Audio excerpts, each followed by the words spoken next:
Om Sahana Bhavatu Sahanau Bhunaktu Sahaviryam Karavavahai Tejasvinavadhitamastu ma vidvishavahai. Om Shanti Shanti. Om Sadashivasamarambham Shankaracharya Madhyamam Asmadacharya Paryantam Vande Guru Paramparam Shrutismriti Purananam Alayam Karunalayam Namami Bhagavadpadam Shankaram Lokashankaram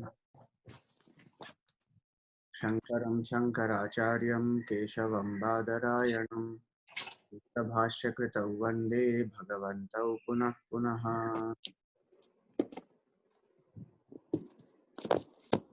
Janakalyane Nitam Karunamayam Namami Chinmayam Devam Sadgurum Brahmavidvaram.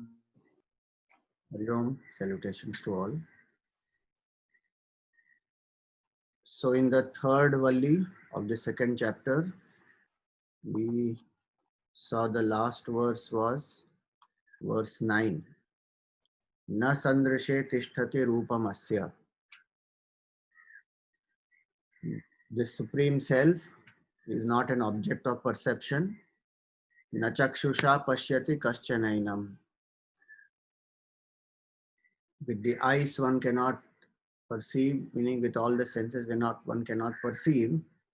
Then how is it realized? Hrida manisha.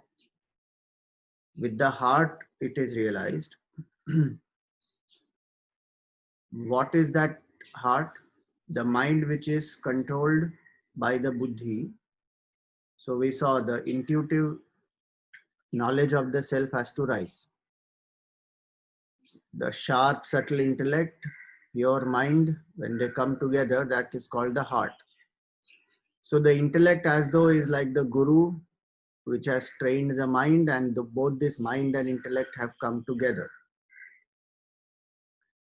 Yaetad viduhu amritaste bhavanti. Those who know this self through such a intuitive capability, they become immortal. So having seen that, now the connection between this mantra and the next one. See this, as I said earlier also we have discussed, this chapter 3 has many ideas which have already been discussed in the earlier part of the Kathopanishad. So nothing absolutely new that one will find, especially the last part of the second half of this third Valli of the second chapter. So now see the connection here. Sa hrit manit katham prapyate iti tadartho yoga uchyate. Now how to attain this heart, meaning how to develop this intuitive faculty. So for that the process given is yoga. 21st July we celebrated International Yoga Day. So first of all it is yoga. It is not yoga like we say Rama. It is not Rama, it is Ram. But in English we write one A and makes it Rama. Rama came, Rama went, Lakshmana came. It is not Lakshmana. By the way, if you say that way in Sanskrit, you know what it becomes? It becomes feminine. Rama is feminine. Lakshmana is feminine. The best is Krishna. So when people say Shri Krishna Sharanam Mama, the mantra is Shri Krishna Sharanam Mama. Okay. Krishna means Lord Krishna.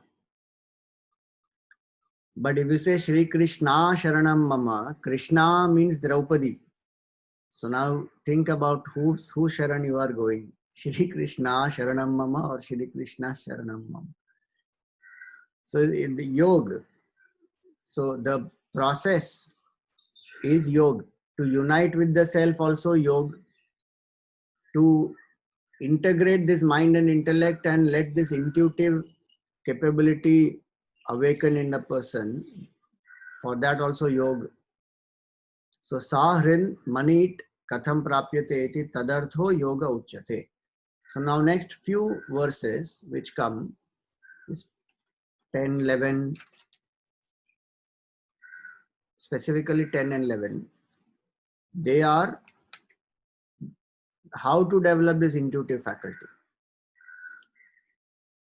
Because to know the self, the only method is intuition and tuning with the teacher. So when the heart has the intuitive capability, the tuning with the teacher has happened, then the Upadesha of the teacher through the Mahavakyas, etc., will intuitively make that student realize. That is a process. If we want to call it as a process, otherwise, the realization of the self is not a product of any process. That self is always present. It is our true self. The process is removal of ignorance and tuning the equipment and transcending the equipment. So now 10th mantra. Yada panchavatishtante jnanani manasa saha buddhischana vicheshtati tamahu paramam gatim. So what is this state here? He says here, Yada panchavatishtante jnanani. When the 5 senses of knowledge, when they become quiet, manasa saha, with the mind, buddhischana vicheshtati, and this buddhi also does not do any actions, meaning it does not engage in its natural thought processes. Tamahu paramam gatim, that is the supreme state. So what does this mean here now? Let us see the bhashya, then we'll come to the deeper aspect. Yada yasmin kale svavishayebhyah nivartitani atmani eva. When the senses have been withdrawn from its objects, svavishayebhyah nivartitani. So the eyes want to see beautiful form, the ears want to hear lovely music, the tongue wants to eat food, tasty food. So each sense has its own object to which the sense is attached. When the senses are withdrawn from that, nivartitani atmani eva panchajnanani. Panchajnanani, they are called jnana indriyas because we gain knowledge through them. Jnanarthatvat Shrotradini indriyani jnanani uchyante avatishtante saha manasa. So not only the senses have been withdrawn, but with the mind, meaning see, sometimes what happens is let us say, some tasty food is there. Now we may withdraw our senses, meaning we may not engage in the food. So with the hands, we don't go and pick it up, and with the smell, we are not smelling, and then we are not trying to eat. So we have withdrawn the senses from the sense object. But the mind has the craving. So the mind keeps thinking about the food. Then in that sense, there is only one level of control, what we call as Dhamma. The sense control has happened, but Shama has not happened. Mind control didn't happen because mind is still wanting.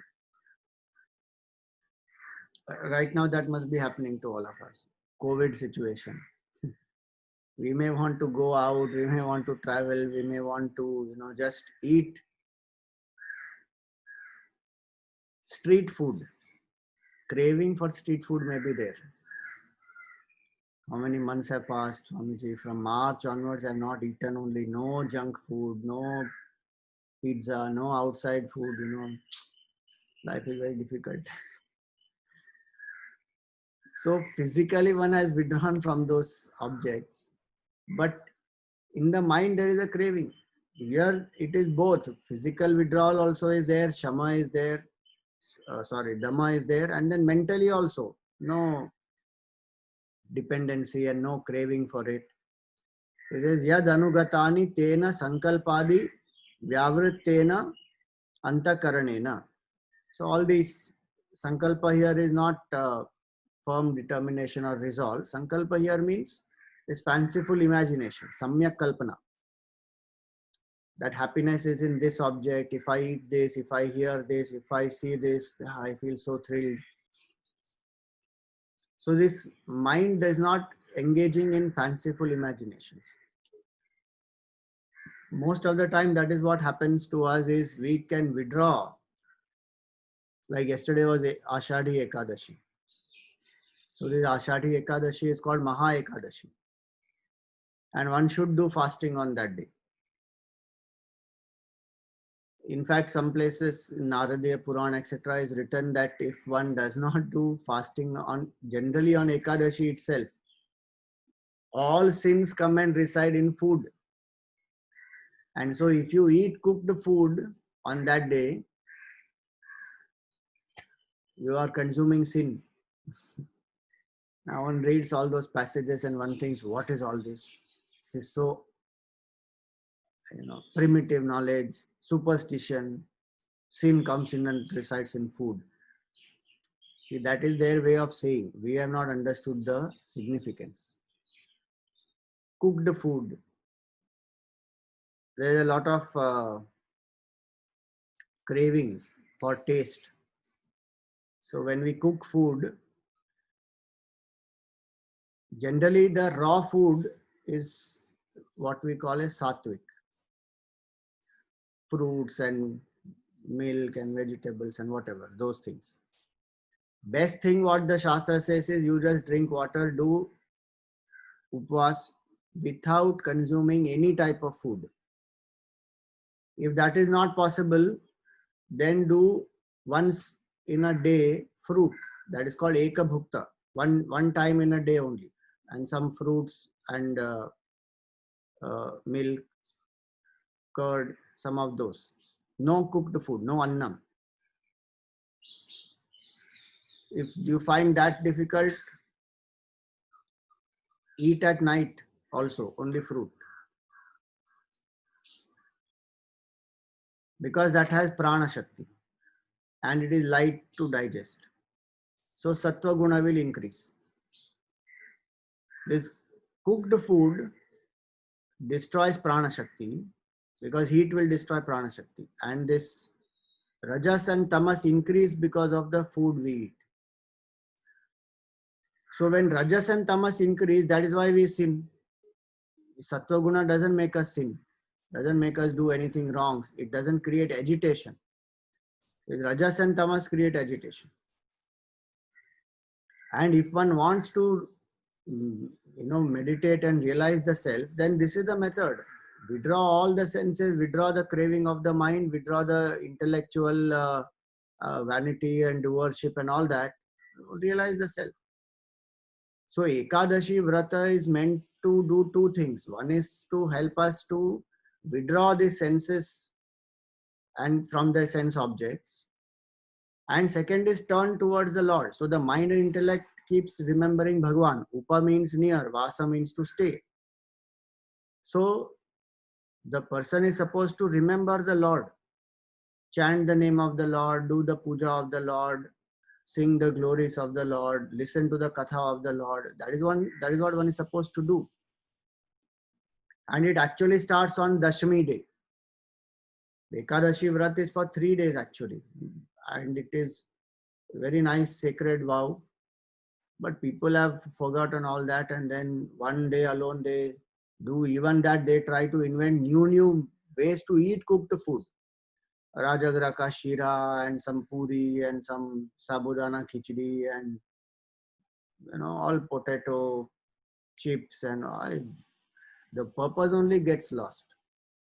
Cooked food is not supposed to be eaten. Falahar also is only if it is unavoidable. And falahar means only phala, not all this. Rajagra and peda and puri and all that. So what the Upanishad says is implemented through these types of vratas. And whoever tries to do that, they will understand very well the power of that vrata. On the Dashami day, the person the fast starts actually on Dashami day. In the evening, that person will not eat dinner and start preparing for the next day's puja and decorate the mandap of the Lord and all that one will start doing, and one will also do the worship of the Lord on Dashmi day. Then Ekadashi, full day one eats nothing and only on water and keep remembering the name of the Lord. One does not sleep also on Ekadashi night. Full Jagaran, not playing cards and watching Netflix and all that. Only in Katha Shravan, Satsang, Kirtan, Bhajan.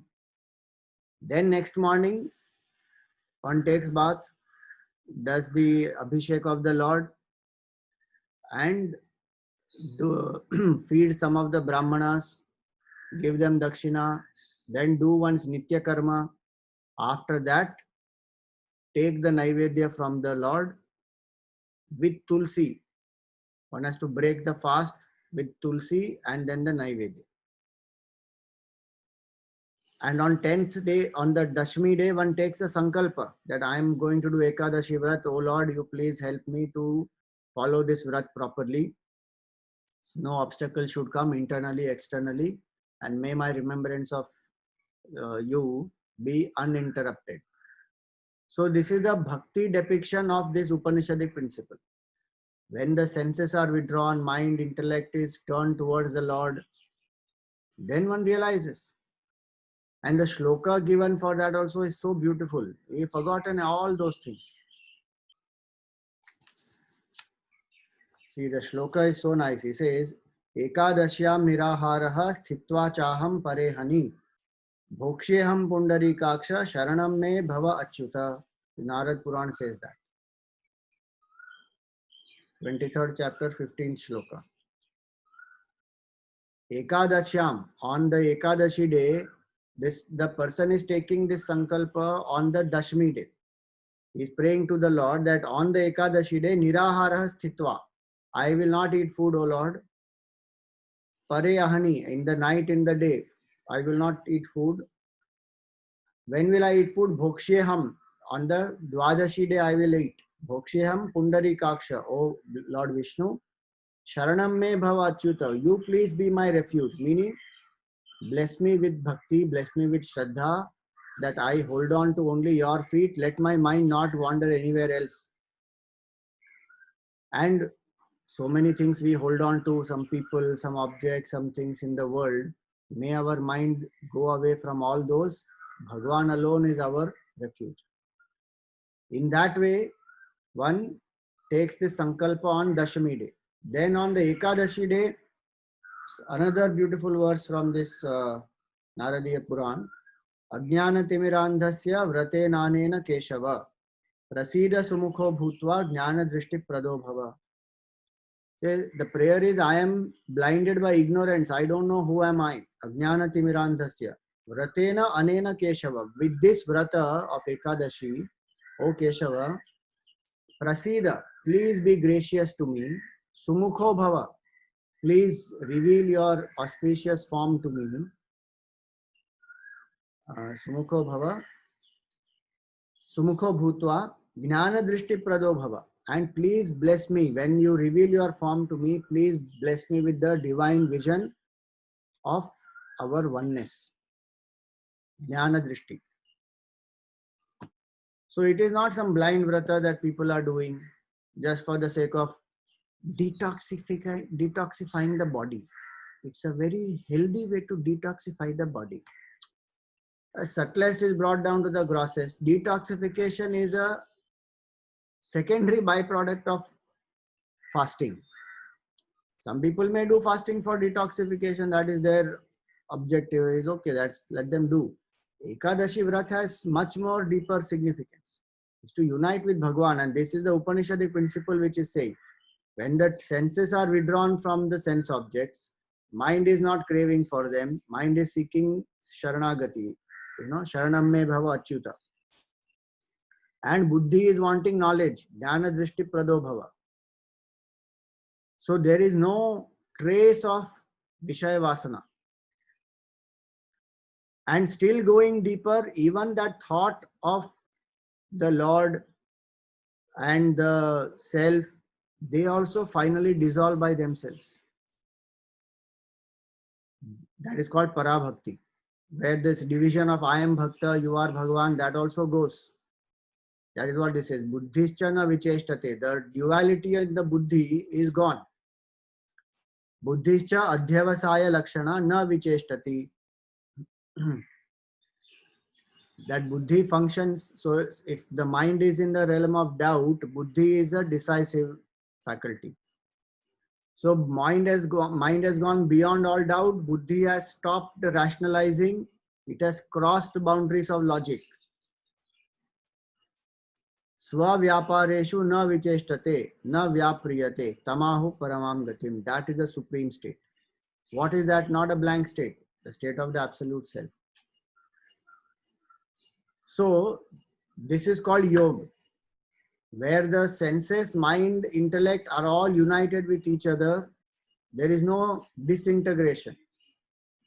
That senses have been withdrawn from the objects, but mind is still craving.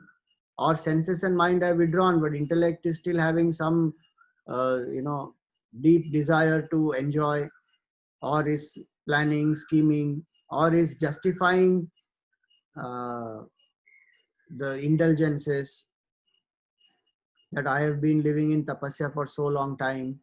Thoda to banta hai. After all, I am a human. No such justification. Mind, intellect, senses, all aligned, united properly. That is called yoga.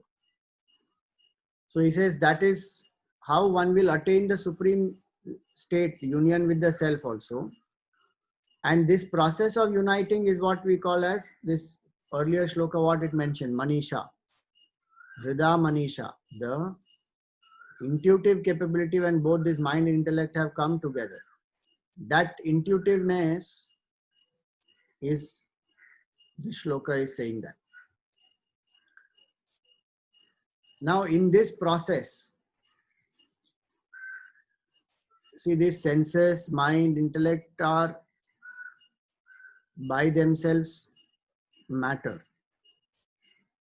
And also that the objects, senses, mind, intellect, there is a hierarchy of subtlety which we have seen earlier. So in this process of sadhana, trying to withdraw, trying to stay focused on the self, trying to transcend the boundaries of mind and intellect, it is not going to be a steady progress every day. It will have ups and downs, but progress will happen. Like how we go to a, let us say a pilgrimage. So suppose you have to go to Tirupati. So there are 7 hills. Now these 7 hills, one is going towards the temple, but the road is not flat. I mean the road is not like a highway, It will be passing through the mountain. So there will be ups and downs one will go through. Especially if one is walking. If one is driving, still one is going around like that. But if one is walking, then there will be ups and downs one will go through. But one is moving towards the temple only. Same way, in this process, what was described earlier, there will be many ups and downs. So the next shloka is giving us a deeper definition of yoga, and also the fact that one should not feel discouraged, disheartened. One should know that this is the way this is going to be, because so many samskaras of so many lives are there in our mind. Which samskar, when it will manifest, who knows? So it calls for great alertness. It also calls for great effort. at the same time, having done what one can do, if there is still some up and down, one has to take it in the stride and keep moving. One can't, one can't indulge in self-condemnation or blaming oneself or feeling guilty. This is not a justification, but this is the way it is. The samskaras of so many lives we are handling, not just one life. So when what vasana will rise and when the mind wants to enjoy, we don't know. So along with great alertness, great effort, we should also learn that this ups and downs are a part of this journey. So this is mantra 11. Tam yogamiti manyante sthiram indriya dharanam apramattastada bhavati yogo hi prabhavapyayau. So very beautiful. First line actually is a very nice definition of yoga. Tam yogamiti manyante. That is called yoga. Sthiram indriya dharanam. When the senses and the mind have been held steadily. Meaning they are not fickle, they are not restless. What we saw in the earlier shloka, mantra. Apramattas tada bhavati. That person goes beyond all pramad, beyond all procrastination, ignorance, dullness, all that. Yogo hi prabhavapyayo. And this yoga has its ups and downs. Prabhava and aya. It has its own ups and downs. So now let us see what Shankaracharya ji says. Tam idrishim tad avastham yogam iti manyante. This type of a state is called yoga. What is that? Viyogam eva santam. Actually, yoga is viyoga. Viyoga means, if yoga means union, viyoga means separation. So that people, they feel, no, the viyog, they feel pain because in separation, two people who love each other, when they get separated, they're called viyog. They go through pain. Now here what it means, why is yoga called viyoga? So he says, Sarva anartha samyoga viyoga lakshana hriyam avastha yoginaha. So he says here, Sarva anartha samyoga. We have attached ourselves, we have united ourselves with all anartha, inauspicious things. Sarva anartha, samyoga. So to separate us from our union with sorrow is called yoga.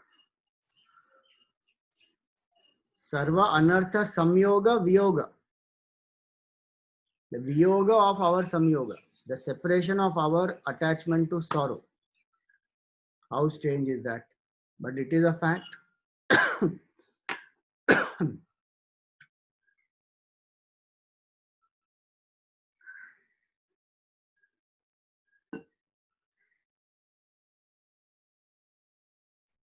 Human being is attached to sorrow. Anyway, when we identify with the body, it is sorrow only. The moment body identification happens, that is misery, is sorrow. That is from deeper Vedantic standpoint. But even from a simpler standpoint, this mind of ours loves sorrow. We may find it strange, but that is a fact. How many people victimize themselves, make themselves feel that life is not fair, even when many things are going right? It's a different matter if things are going very difficult and there one feels disappointed and all that. But many times when things are all fine also, one still feels victimized. One loves sorrow. Einstein, he wrote a letter to very famous psychologist. What is his name?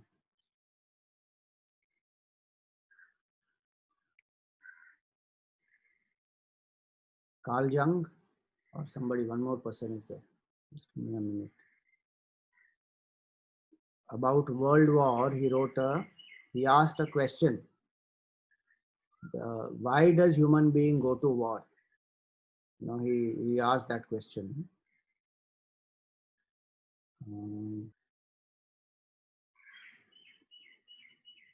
just going to share that quote with you here. What he wrote was amazing.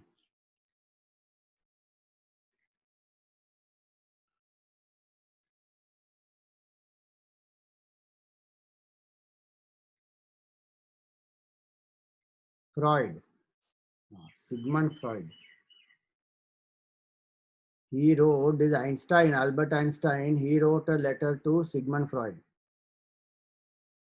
asking why does human being have war and how many people are dying? Is World War One, World War Two, right now people say World War Three is already going on. So this World War, in the World War Two, how many? 25 million people died. So Einstein, he wrote a letter to Freud asking, what is this behind his human psychology? Why does this human being do all this? I'm just reading one part of that, where he says, in the beginning, he gives a simple reasoning where he says the conflict of interest between man and man are resolved in principle by the recourse to violence. It is the same in animal kingdom from which man cannot claim exclusion. Nevertheless, men are also prone to conflicts of opinion, touching on occasion the loftiest peaks of abstract thought, which seem to call for settlement by quite another method. This refinement is a later development.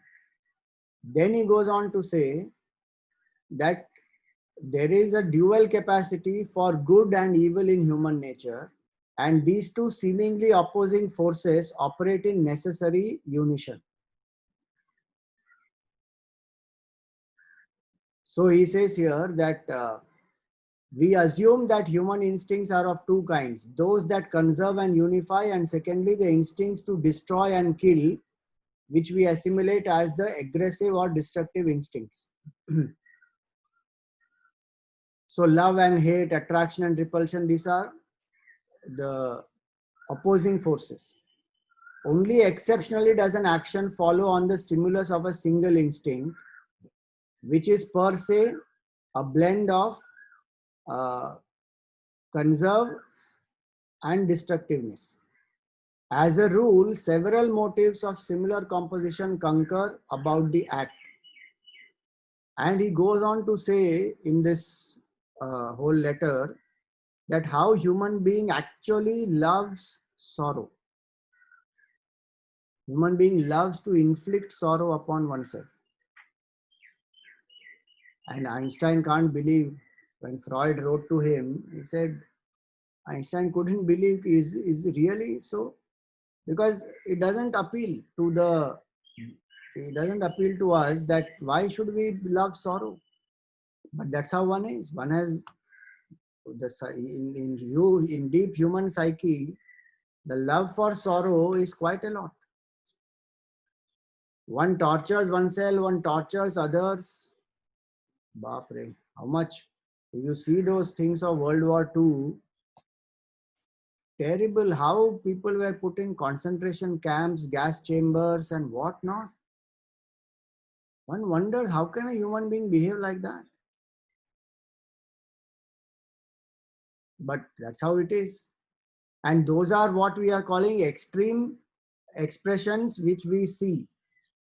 But everyday life, how much torture happens? In individual relationships, how much violence happens, how much torture happens, how much exploitation happens, it goes on happening. And within ourselves also. So forget outside, forget in relationships, within our personality itself, we have attached ourselves to sorrow. When we know something is not good for us, do still we engage in it or not? Why do we do that? That's a question that Arjuna has asked in the Gita. That even when one knows that something is wrong, why does man, what forces a man to do it? Third chapter, he asked that question. baladapi niyojitah, as though some force is pushing him to do it. What is that force? Athakena prayuktoyam papam charati purusha. What Freud and all of what Einstein and Freud spoke about is Gita and the Mahabharata and many other scriptures have explored that question quite deeply long back. Even the Upanishads, that human beings gets attached. In the answer Bhagwan gives, the answer he gives in the 3rd chapter of the Gita is Kama Esha Krodha Esha Rajoguna Samudbhava. Is Kama and Krodha born out of Rajoguna, they create the problem. Desire born out of attachment, Rajoguna. And anger is an expression of that only. He says these two make a person do the mistake, do the sin, do the wrong things, even though when one knows that the result is terrible. So many people know or not, alcohol creates so much of, it is the cause for obesity, it is the cause for cancer, it is the cause for heart issues, it is the cause for diabetes, so many things it creates. Still people go on drinking alcohol. Why? Conditioning. Very super sattvic life, if somebody wants to live, that person is an exception in life. That person, people will treat that person as an outcast, as though, you don't belong to this planet. You are from a different planet, a different species you are. Why? Because your mind has vairagya. Even a little bit you must have experience in your life. When you are studying the Upanishads and the Gita and the Satsang, etc., and your value system changes, so many people around you will tell you that, Arey, you are going to become a sadhu, or they will start greeting you, Aiye Swamini ji, Aiye Swami ji, Satsang thoda de dijiye, all that they will taunt also. Because conditioning is like that. Human being loves to be attached to sorrow and will crib also about it, but will not leave it. That's the contradictory part. That's the strange part, but that's how it is. In human being, these contradictions, they thrive in the human being. So one wants supreme happiness, but one will still be attached to misery and sorrow. That is called samyoga. Sarva anartha samyoga. Viyoga. Yoga will help us to separate from our union with sorrow. Gurudev used to say, know that to be yoga, which is a divorce from your wedlock to sorrow. We as though are married to sorrow. Divorce from that wedlock to sorrow is called yoga. So, sarva anartha samyoga viyoga lakshana hiyam avastha yoginaha. Etasyam hi avasthayam avidya adhyaropana varjita swarupa pratitishta atma. When this viyoga happens, by viyoga here what is meant? Detachment from this body identification. Because the root cause of all sorrow is this body identification. When the person is able to do that, how, what was said in the earlier mantra? We withdraw the senses, mind, intellect, and cultivate that intuitive capability and contemplating on the self. Finally, even that contemplative thoughts drop. One is abiding in the Atma. That is the Param Gati, supreme. It's not a state of blank. So here he says this, that in that state of viyoga, etasyami avasthayam avidya adhyaropana varjita. There is no avidya, there is no adhyaropa that I am this body, world is real, happiness is in the world. All those are removed. Swarupa pratitishta atma. Atma is by itself. Having detached from all that which is false and cause of sorrow, Atma is by itself. Swarupa pratitishta Atma. Sthiram indriya dharanam. How does one recognize this state? How does one attain this state? It says Sthiram indriya dharanam. Because that was what the mantra said. Tam yogamiti manyante sthiram indriya dharanam. This viyoga from this attachment to sorrow happens when we learn to control the senses and hold them steady. Now, please remember, Indriya does not mean only 5 senses of knowledge here. Mind also is an Indriya. So, all our senses plus the mind, when we hold them steady, when they don't, crave for any pleasure, then, so sthiram indriya dharanam, sthiram achalam indriya dharanam, bahya antakarananam dharanam ityarthaha. The senses are held steady, mind is also held steady, and this person does not have any thought disturbance or craving in the mind, no restlessness at the sensory level that, now I want to open the eyes and see, or I want to hear something, nothing. Physically, senses are held steady, mind, intellect also has become steady. What happens at that time then? You see, this definition of yoga, as I said, first line is the definition of yoga. What is the definition? Tam yogamiti manyante sthiram indriya dharanam. Know that to be yoga, which is holding the senses and the mind in a quiet position or in a quiet state, better state. That is called yoga. And how that will happen? When one has followed this entire thing, sthiram indriya dharanam, it is said, you see. Yam, niyam, asan, pranayam, pratyahar. 5 steps if we follow, then dharana will happen. Concentration. Then contemplation, dhyan, then samadhi. That is called Ashtanga Yoga. Where yama, niyama anybody is practicing today, straight jump to asana. Ashtanga Yoga has become Ekanga Yoga now. Only asana. Maximum some people will add pranayam to it. Asana, pranayam. That's it. Without yama and niyam, asana, pranayam will not work. And what all has been done out of yoga. So, what the Upanishad say is the yoga is the highest path to unite with the absolute. Sthiram indriya dharanam. So tam yogamiti manyante. That is called yoga. Where the senses and the mind and the intellect are held steady. No disturbance. Even in asana, one is supposed to do that. Sthiram sukham asana. So Surya Namaskar, if one has to do, one has to be in every posture for a certain time. You can develop your own capability slowly. Each one can develop. So 10 seconds, 20 seconds, 30 seconds, 1 minute, one posture one can be in that. It takes long time to come to that state. Even at body level, I am saying. To hold the body still.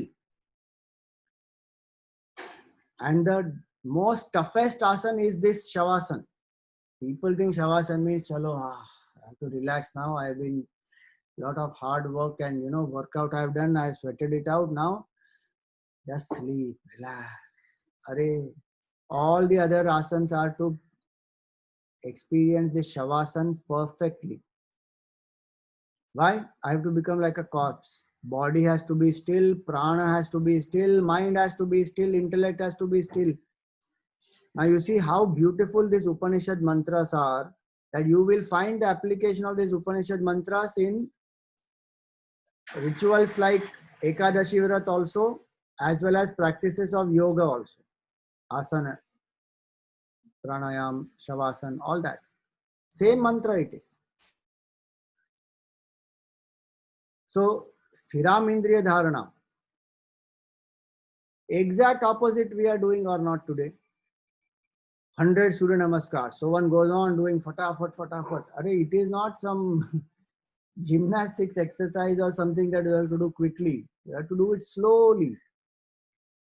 And best part is the same people will go and do Tai Chi and then do all slow movements. Yoga was meant for that. No? I'm not saying don't do Tai Chi, but yoga is also meant to be done slowly only. To get that capacity to hold the senses in steadiness. Sthiram indriya dharanam. It's not easy. That we are talking about external posture, that itself is difficult. To hold the body in external posture without movement is difficult. Now when we say withdrawn state, in that withdrawn state to hold the mind and the senses steady, that is more difficult. That requires internal purification. Otherwise the restlessness within will make us go out through the senses. So that is called yoga. What is yoga? To keep the body, the senses, the prana, everything in steadiness, so that our viyoga from dukkha happens. Our samyoga has happened to dukkha. Viyoga from that, separate from that. So then he says, apramattaha pramadavarjitaha samadhanam prati. There is no pramada, there is no pramad, there is no procrastination or lack of effort, because sometimes the pramad will come. Chalta hai attitude will come. This much to I have accomplished now. Other people have not even done that much. Some justification mind gives for pramad. Your goals are very high. Keep them little lower them. It's too high. Some justification, and people around will also tell you that, don't do all this, so many things. Such high standards. Why? For what do we need? Even this much is good enough. We ourselves will also justify sometimes. Today I have done 20 minutes meditation. More than enough it is. Chalo, a little more I can do. Another 10 minutes more. 30 minutes is good. I started with 5 and today I have come to 30 minutes. Amazing progress. So one starts, the mind keeps doing some pramada or the other. But if the mind is really doing this, the first line, if it happens properly, is thiram indriya dharanam. If the internal cleansing has happened and one is able to hold the senses, mind, intellect, everything steady, then this pramada will not happen. Why? Because till one doesn't reach the goal, till one doesn't realize the self, one will keep putting the effort, whatever it takes. That's why Vivekananda's beautiful quote, arise, awake, stop not till the goal is reached. Because we will stop somewhere on the way, we will stop. Enough. See, resting on the way is not a problem, but pramada is a problem. Because pramada makes us go back. How much we have walked forward, pramada pushes us back. If one is exhausted, like in a trek, if you are exhausted, you sit there. You don't walk backwards. That is ridiculous. Then how much more effort it takes to go up.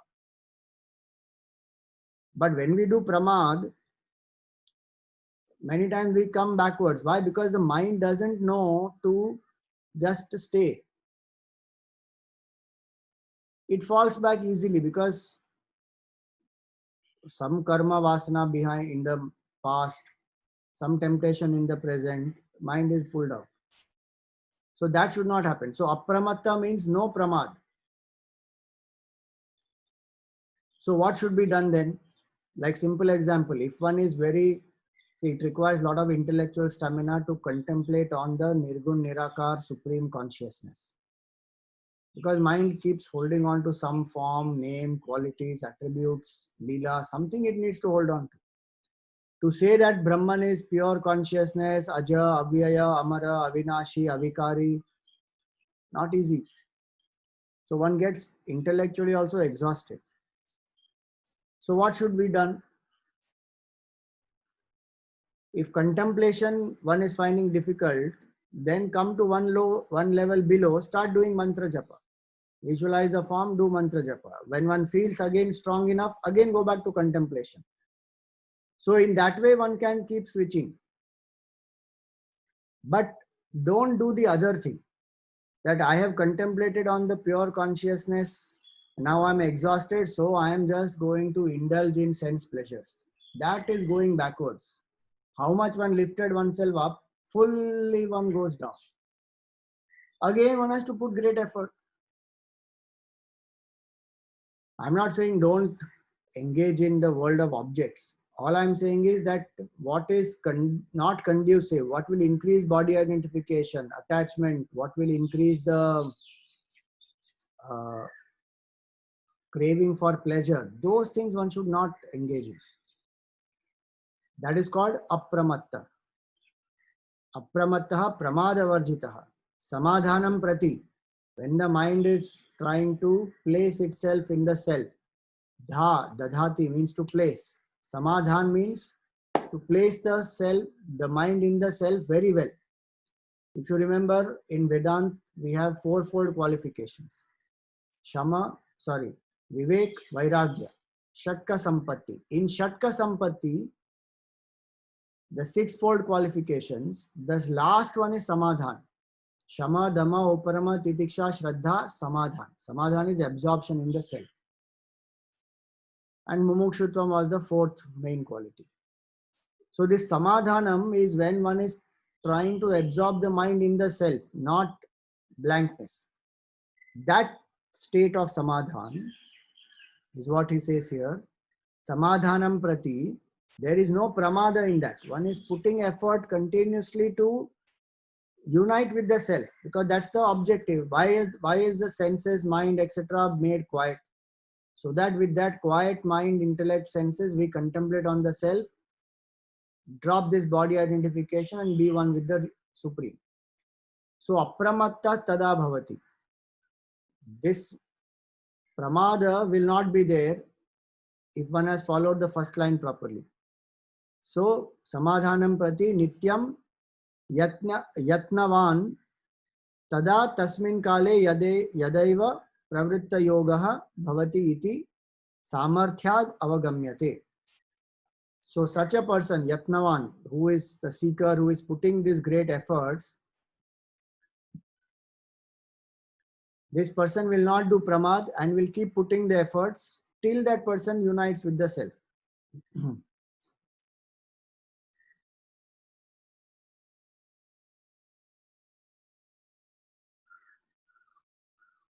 Then he says, nahi buddhyadi cheshta abhave pramada sambhavo asti.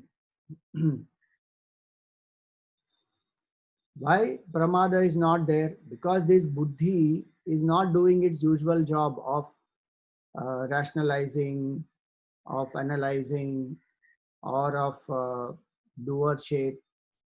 All those usual engagements of the buddhi are not there. What is the engagement? Only steady contemplation on the self. So that is why pramada is not there. Tasmat prageva buddhyadi cheshta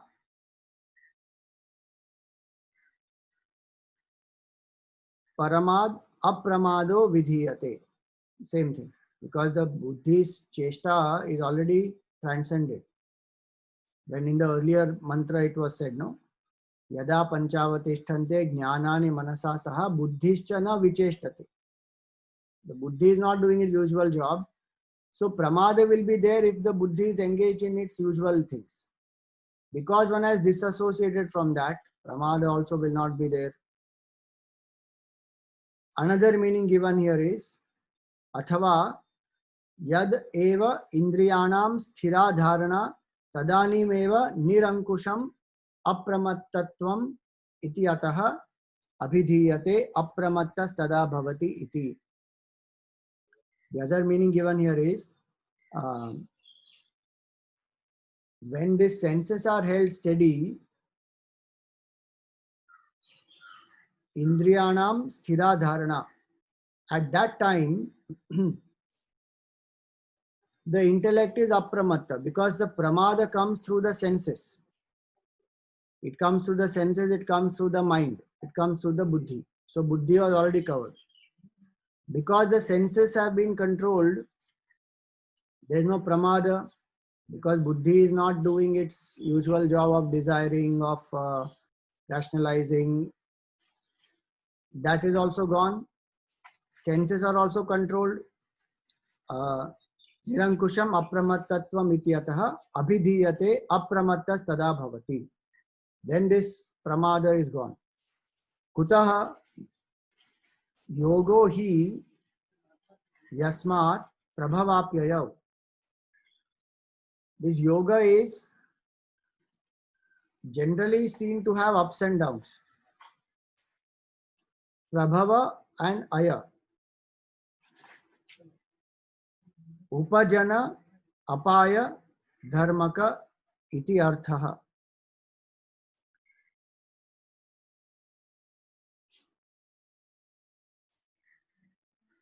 Because in the practice of yoga will have ups and downs. So sometimes Ramad comes, sometimes Ramad doesn't come. But what should be the seeker's attitude? Seeker's attitude should be apramatta. Even if some occasion is there, let us say one is meditating and suddenly one smell comes of pakoda. Now there's a occasion, rainy season, hot tea and pakoda one likes to eat. One is meditating. Now suddenly the tea smell and pakoda smell is coming. Now there's an occasion for pramad. But if that person has clarity and one is steadily wanting to unite with the self, then one will not do that. There may be temptations, and sometimes it does happen that yes, mind falls also. It's not that every time mind will not fall. Even great rishis like Vishwamitra and their stories which we see are meant to indicate this, that mind will have ups and downs. Kama, Krodha, Lobha, Moha, Mada, Matsarya, any of these six can come. So calls for great alertness. As I said earlier, it calls for great alertness that I should not fall for these things. They come, they go, let them go. So if that smell comes, it goes. Mind is not brooding on it. In fact, if this mind is very beautifully held in steadiness, it will not even recognize the smell of the pakoda. Like how when we are absorbed in doing something, we don't recognize. Externally itself, if that happens, if you are doing some painting or reading something deeply, thinking about it, then the perceptions around we don't bother. Here we are talking about absorption in the self. What one is doing is withdrawing. So at some points in time, pramada will not be there. At some points in time, pramada may come because yoga is prabhavapyayo. So a seeker must be very, very alert. And in case one gives into some tendency for some reason, now what should I do? Should I go on blaming myself? Then I'm spoiling my present also. I can learn from the past mistake and keep moving. But there's a long way to go. So yogoi prabhavapyayo has that meaning. Upajana prabhavapyayo upajana apaya dharmaka iti artho ato apaya pariharaya apramadah kartavyah iti abhiprayah.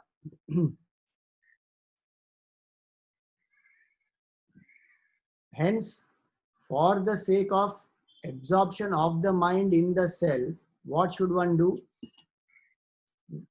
Entertain no pramada. Put the efforts to absorb completely in the self, even though there may be occasions, even though yoga, may not be steady. Like every day, meditation every day is not steady. One day it is great, one day it is terrible, one day it is so-so. But what should a seeker do then? Should one say, today I'm not feeling up to it, so I won't meditate? No.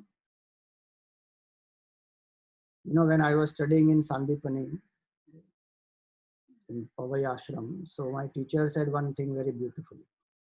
So we were in Uttarkashi and we were learning Taittiriya Upanishad. So in that Taittiriya Upanishad, the discourses when they were happening, what he said was, if you are feeling good, that is the right time to meditate. If you are not feeling good, that is why you need meditation. Meaning what? Either ways one has to meditate.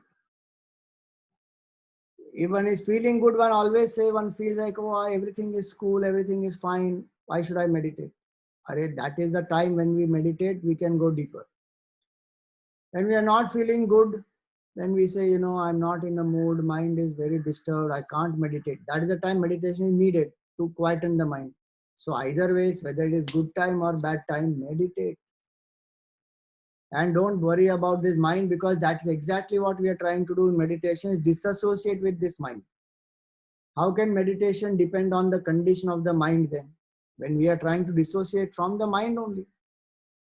So he said, every day contemplate steadily, whatever be the state. And that's why they insist in the scriptures on the same time, same place. So that this dependency on the mind, this volatility of the mind is not there. Yeah, today I'm feeling good, so I will do. Right now I'm not feeling good, so I will do later. Nothing. If it is at morning 7 o'clock, I have to meditate, I have to meditate, full stop.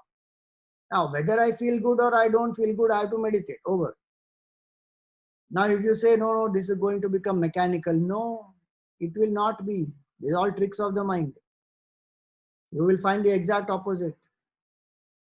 If you do everyday meditation at 7 o'clock, mind comes to understand that this fellow is meditating at 7 o'clock every day.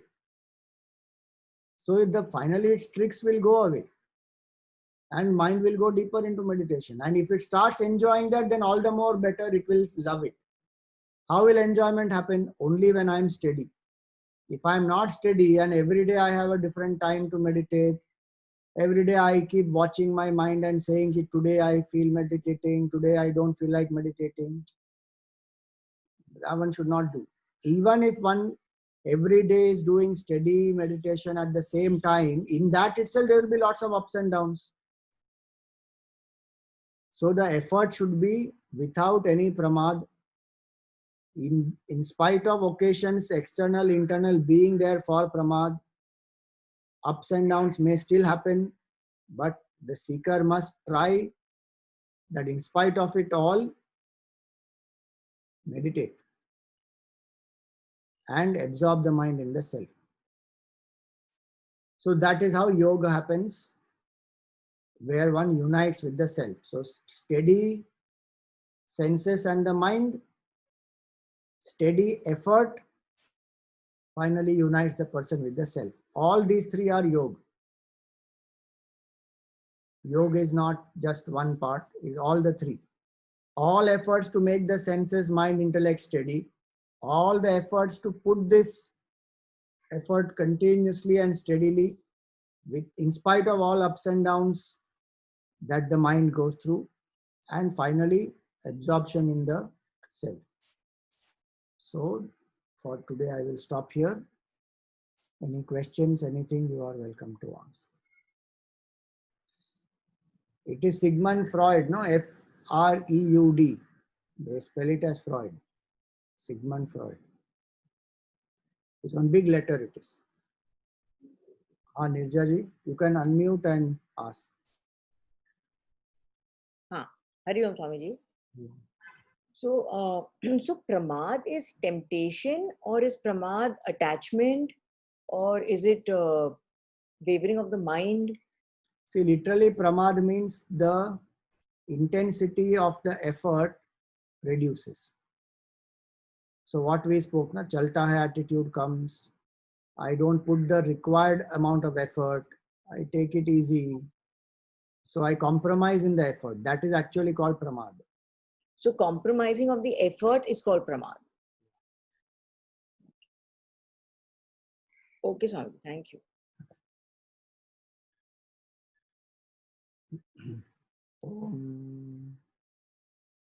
Purnamada Purnamidam Purnat Purnamudachyate Purnasya Purnamadaya Purnameva Vasishyate. Om Shanti Shanti Shanti. Harihi Om Shri Gurubhyo Namaha.